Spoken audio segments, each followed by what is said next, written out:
wabarakatuh. Alhamdulillahirabbil alamin wa bihi nasta'inu ala umuri dunya waddin. Wassalatu wassalamu ala asyrafil anbiya'i wal mursalin nabiyina Muhammadin wa ala alihi wa sahbihi wa sallim wa barik ajmain. Qala Allah ta'ala fi kitabil karim a'udzu billahi minasy syaithanir rajim. Bismillahirrahmanirrahim. Inna Allaha ma'al ladzina taqaw wal ladzina hum muhsinun. Sallallahu alaihi wasallam.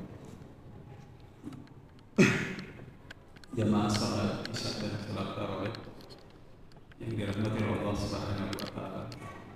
Dalam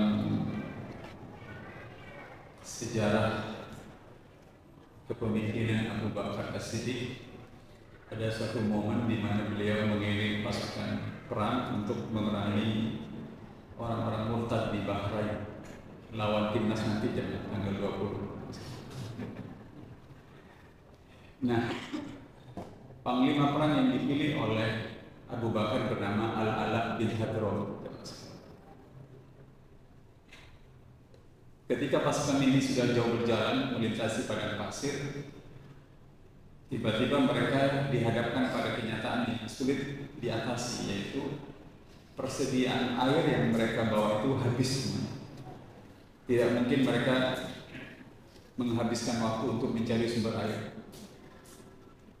Al-Ala bin Hadrami sebagai panglima perang itu kemudian turun dari kudanya, kemudian dia sholat 2 rakaat sebagaimana Allah berfirman, ya ayyuhalladzina amanu sta'inu bis-sabri was-shalah innallaha ma'as-sabirin. Wahai orang yang beriman, mintalah bantuan kepada Allah dengan sabar dan sholat, sesungguhnya Allah bersama orang-orang yang bersabar. Beliau lalu sholat 2 rakaat. Setelah saya sholat, beliau berdoa kepada Allah Subhanahu wa taala. Hadirin, doanya bisa dipakai juga kalau kesulitan air. Doanya itu singkat. Ya Allah, Ya Ali, Ya Halim, Ya Ali, Ya Azim, Asqina. Ya Allah, Ya Ali yang maha mengetahui, Ya Halim yang maha menyantuni, Ya Ali yang maha tinggi, Ya Azim yang maha agung. Asqina, berilah kami minum. Tidak lama setelah beliau berdoa itu, langit di mana mereka berteduh berhenti, pasukan yang banyak itu kemudian mendung berkumpul dan Allah menakdirkan menurunkan hujan. Hadirin yang dirahmati Allah Subhanahu wa taala, setelah mereka memenuhi kantong-kantong air mereka dengan air, kemudian mereka terus berjalan, tetapi begitu hendak menyeberang di Teluk Bahrain, mereka dihadapkan pada kesulitan yang lebih sulit lagi, yaitu semua perahu penyeberangan itu sudah dibakar habis oleh orang-orang murtad di situ. Untuk kedua kalinya, Al-Hal bin Al-Hadrami itu kemudian turun dari atas kudanya dan sholat lagi 2 rakaat. Kemudian dia berdoa kepada Allah Subhanahu wa taala dengan doa, Ya Allah, Ya Ali, Ya Halim, Ya Ali, Ya Azim, ajizna. Ya Allah, wahai yang maha mengetahui, yang maha menyantuni, yang maha tinggi dan maha agung, seberangkanlah kami. Doa ini bisa dipakai ada sekarang kalau mau pulang kampung tapi tidak punya tiket pesawat, mobil tidak ada, kereta api tidak ada, berdoa saja kepada Allah Subhanahu wa taala. Nah, beliau kemudian naik ke atas kudanya, lalu kemudian mengangkat tangannya dan mengatakan Bismillahirrahmanirrahim. Dengan nama Allah menyeberanglah kalian. Kisah ini diceritakan oleh Syekh Abdul Azam dalam kitab Al-Aqidatu wa Asaluha bi Injil. Kata seorang sahabat yang lain, waktu itu kaum muslimin jumlahnya 4.000 pasukan besar. Mereka naik ke atas kudanya semuanya, dan dengan izin Allah Subhanahu wa taala semua pasukan itu bisa berjalan di atas air dengan izin Allah Subhanahu wa taala. Mereka sedang berjuang membela agama Allah Subhanahu wa taala. Itu peristiwa pertama yang mau saya ceritakan. Peristiwa kedua yang mau saya ceritakan adalah kejadian di kota Baghdad. Kira-kira mungkin sekitar 200 atau 300 tahun setelah Rasulullah SAW. Waktu itu Baghdad sudah 4 kali meminta hujan pada Allah. Salat istisqa dipimpin oleh orang-orang terbaik mereka, orang yang ilmunya luar biasa dan takwanya luar biasa. Tapi hingga 4 kali mereka tidak mendapatkan hujan dari Allah. Nah, di kali keempat yang terakhir itu setelah siangnya sholat istisqa, malam harinya itu di Masjid Jami Kota Baghdad ada seseorang yang memintai, ya kebetulan saja ada seorang budak pembantu rumah tangga masuk ke dalam Masjid Jami, dia sholat 2 rakaat lalu berdoa, ya Allah, sudah 4 kali hambamu di kota ini meminta hujan darimu ya Allah. Lalu doanya bilang, lanjutannya, dengan kasih sayangmu ya Allah, berikanlah hujan kepada kami semua. Tidak lama kemudian turun hujan. Nah, orang yang melihat si budak ini takjub, bagaimana bisa ceritanya yang memimpin salat istisqa di kota Baghdad itu orang-orang terbaik, hujan tidak langsung turun, tetapi begitu dia berdoa, tidak lama kemudian hujan itu turun. Akhirnya dia menguntit si budak ini, kemudian kata dia kepada majikannya setelah dia masuk ke rumah majikannya, saya ingin membeli budak. Kata majikan budak itu masuk ke dalam, budakku banyak, pilih mana yang kau mau ikat. Saya mau milih yang itu, maksudnya yang sholat tadi. Setelah dia kembali dimiliki oleh majikan baru yang meminta itu, budak ini kemudian bertanya, Tuhan, kenapa Tuhan membeli saya? Lalu yang majikan baru bilang, aku mempergokimu melaksanakan sholat di Masjid Jami. Pada waktu siangnya kita semuanya sudah sholat istisqa meminta hujan dan hujan tidak turun. Tapi begitu engkau selesai sholat dan berdoa meminta hujan, hujan itu diturunkan. Itu yang menyebabkan aku membeli. Apa yang terjadi? Ternyata memang budak ini adalah seorang pembantu rumah tangga yang terbiasa sehari-hari menjaga ibadah kepada Allah Subhanahu wa Ta'ala, termasuk sholat malam. Beberapa malam setelah itu, dalam kesempatan tahajudnya dia kepada Allah Subhanahu wa Ta'ala, dia berdoa, ya Allah, di antara potongan doanya, kini rahasia antara diriku dengan engkau sudah ada yang tahu ya Allah.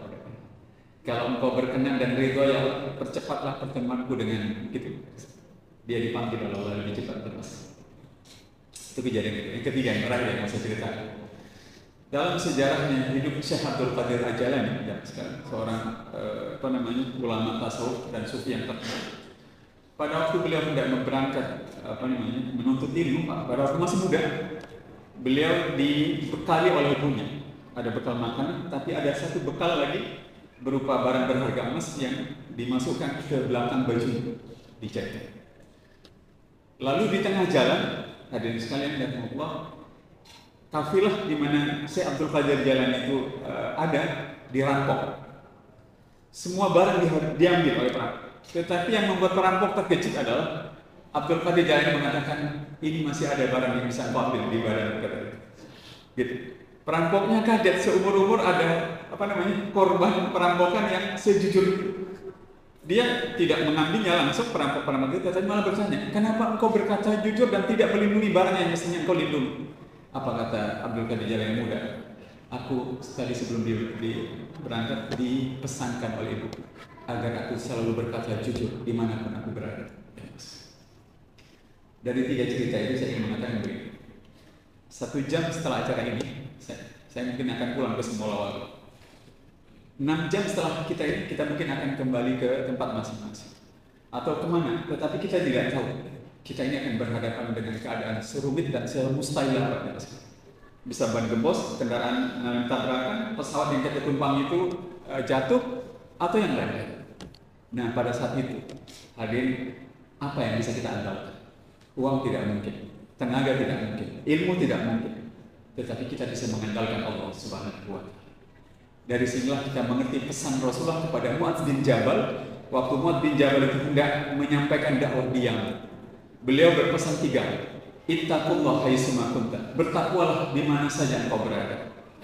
Hari ini 29 hari atau 30 hari kita oleh Allah Subhanahu wa Ta'ala diberi kesempatan bertakwa dari puasanya, sholatnya dan sebagainya. Yang paling kita inginkan nanti pada saat situasi-situasi tidak normal, rumit dan susah dipecahkan, takwa itu menjadi jaminan. Karena Allah menjamin dirinya, menjanjikan dirinya, innallaha ma'al ladzina taqaw wal ladzina hum muhsinun. Sesungguhnya Allah bersama orang-orang yang bertakwa dan orang-orang yang terus-menerus berbuat kebaikan.